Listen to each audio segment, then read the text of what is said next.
School culture. School culture refers to the beliefs, perceptions, relationships, attitudes, and written and unwritten rules that shape and influence every aspect of how a school functions. According to Spacey, school culture consists of the norms and shared experiences that evolve our school's history. According to Scott and Marzano, school culture is reinforced by norms, expectations, and traditions, including every from dress codes to discipline systems to celebrations of achievements. Therefore, it may be described as the character of the school that gives a school qualifier beyond its structures, resources, and practices. The role of school culture in learning. Its role is to develop and enhance the school. It can be positive or negative or toxic. Positive school culture.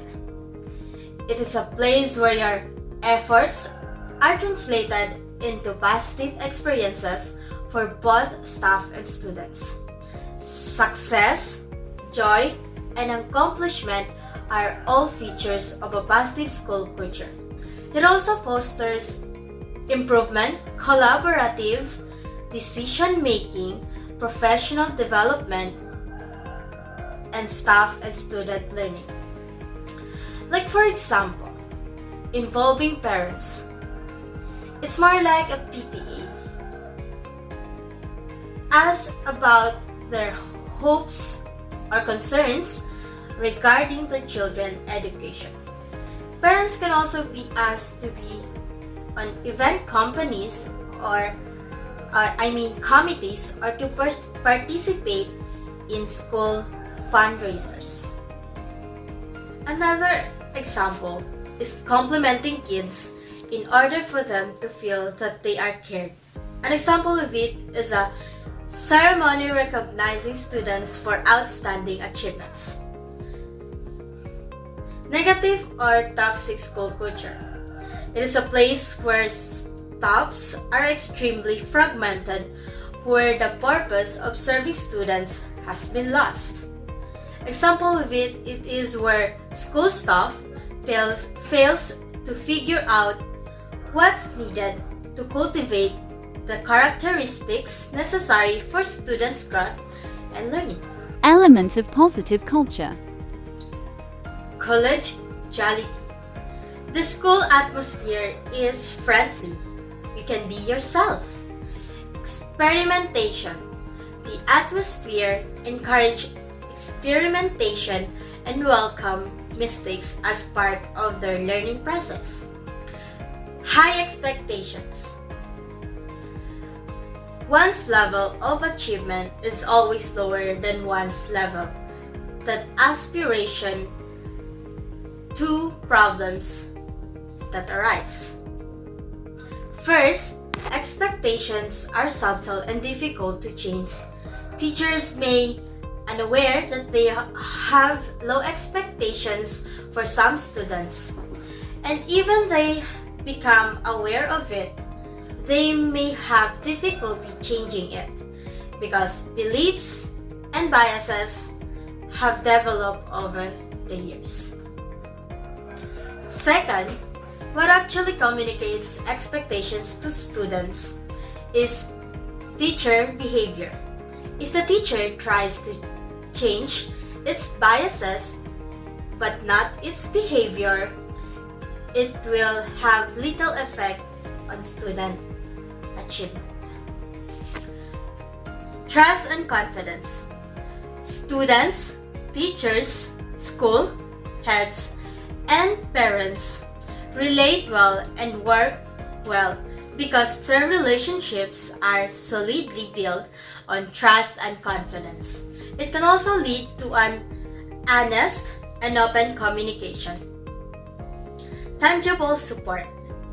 Everyone in the school community gets support for the good that they do. Example, school head sees to it that LCDs in the classrooms are all functioning. Reaching out to the knowledge base. Teachers need to update themselves on the content knowledge and pedagogy. Appreciation and recognition. Always praise your students and make them feel appreciated and recognized. Caring, celebration, and humor. Kids don't care what you know until they know that you care. They don't listen to the teacher when teacher doesn't care. Involvement in decision making. Involving offers who are concerned with decisions to be made enhances sense of ownership. Protection of what is important. What school considers important must form part of their tradition and so must be protected by all means. Traditions.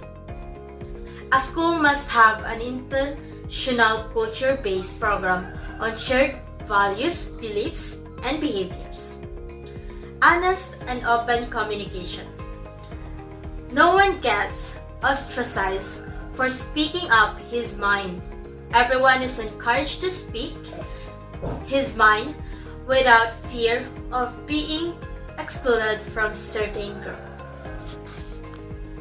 The shared norms, teacher and student norms. Boss and Larmer share teacher norm and student norms to contribute to a fair and engaging learning environment. Teacher norms. Teach in different ways. Why? Because every students have different interests and the way they learn. Number 2, call students by their names. Don't just say, "Hey, stand up." Psst. It's not like that. Then 3, care about student feelings. Understand their situation. 4, have a good attitude. Stay calm. Use kind words. Have patience. And greet students and say goodbye. Help students understand. Work at a reasonable pace. Explain clearly.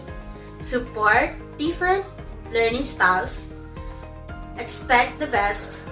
And re-explain if necessary. 6, attend school the majority of time. Don't be late and don't be absent. 7, be respectful. Give everyone what they need. Use proper language. Allow space if needed. Use supportive words when explaining. Call by your name. And number 8, have a growth mindset. Student norms. Have a growth mindset. Believe you can improve, fail forward, keep trying, and speak positively about your abilities to learn. Don't ever give up. Number 2, call classmates by their names. Number 3, be responsible for your work. Have materials ready.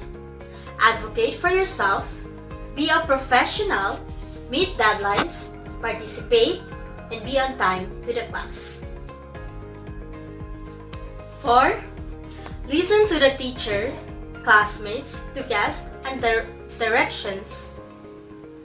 Number 5, attend school the majority of time. Number 6, be a good team player. Provide good, helpful feedback. Stay calm. Encourage others. Stay on topic. Be considerate. Use proper language and communicate clearly to students and teachers. Now, define what you will not change. Determine which beliefs, customs, and relationships you will uphold. Recognize the importance of actions. Speeches and announcements alone are insufficient. The right change tools for your school or district. Cultural tools such as practices and customs are distinguished from power tools such as intimidation and coercion. Management tools such as preparations, processes and evaluation system, and leadership tools such as role modeling and vision. By Kristen Mars and Stevens. Thank you for listening.